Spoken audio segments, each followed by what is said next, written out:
When I was talking about obtaining dramas, this is what I meant. There is this website called d-addicts.com, d-addicts.com. On there you're going to find a variety of Japanese torrented dramas. If you're looking for other languages, I don't know where you can find them. However, if you search the appropriate forms of the language you are learning, you should be able to come up with similar websites such as this. Here, we can go down, do a search on a show I wanted to see. In this case, I'm going to use for all my examples is Zettai Kureshi. This was the first drama I used for studying Japanese in a formal manner. It's a Japanese absolute boyfriend. It's a drama slash. Alright, and here you'll notice various torrents coming up. You can then go around and search in a manner that allows you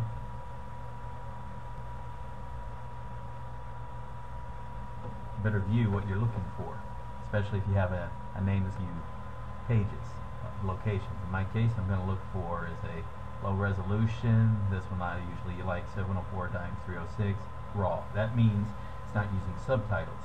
There's a reason for this. So that would be the type of I would prefer to download.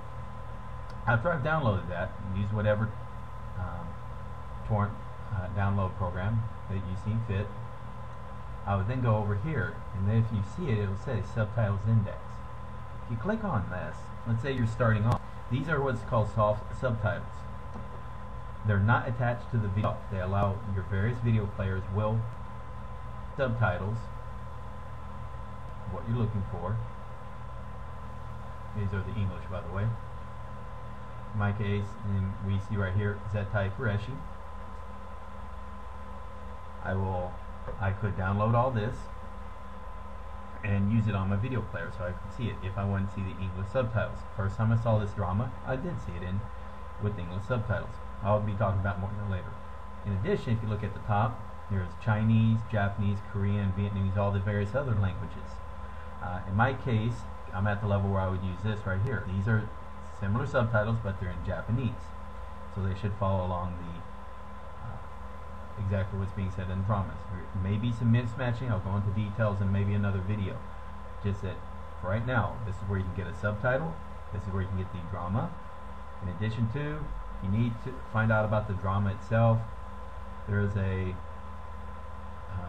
wiki where they can set up and discuss the dramas. Other places you can locate dramas. There are streaming sites. There may be some fan forums. I can't go into further details on that. You have to do your research on anything beyond this. Just possible to set. All right.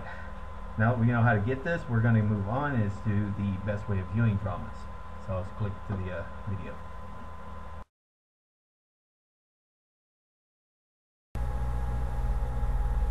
Now, you've obtained the videos, you've obtained the subtitles.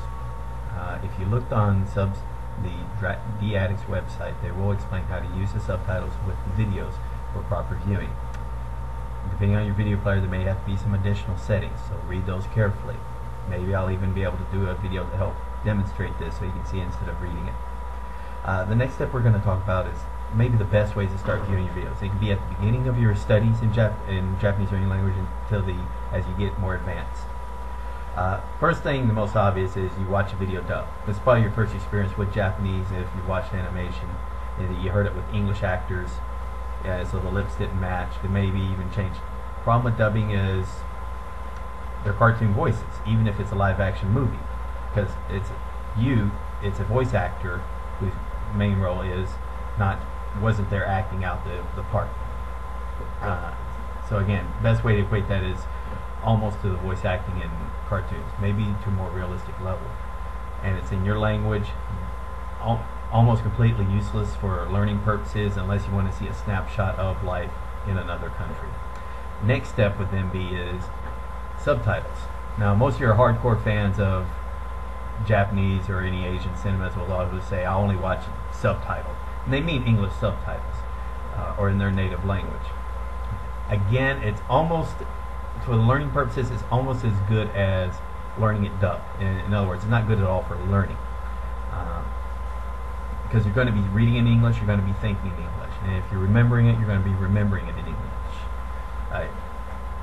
Sorry, nature of the beast. This is how your mind's going to work. So the next step, as you get better in Japanese, you may want to start is utilizing Japanese subtitles. Now this is the part I'm at. My reading ability is to the point I can follow along with the drama with subtitles playing underneath. And that, in addition to what I'm hearing and the scenes going on, I can get pretty good enjoyment from the dramas. It's not good for studying, but it's that great part when it becomes the immersion. You're not thinking in English, you're thinking in Japanese, you're experiencing in Japanese. The next step, if you can get to that level, and I'm not at it yet, is the ability to watch it with no subtitles whatsoever. So what you're hearing, you can understand the show entirely. That's the part. The ability of learning Japanese is still at the same level with subtitles, in my opinion, but you are concentrating on audio, so you do have to pay attention. It's more measure your ability than your training. But when you work with the immersion environment, setting up the Japanese of your area, which can be important here, this is useful. So I think the two levels you want to look for is the Japanese subtitles. So when I talk about subtitles from here on, I'm talking about Japanese subtitles, or no subtitles at all, in the native language.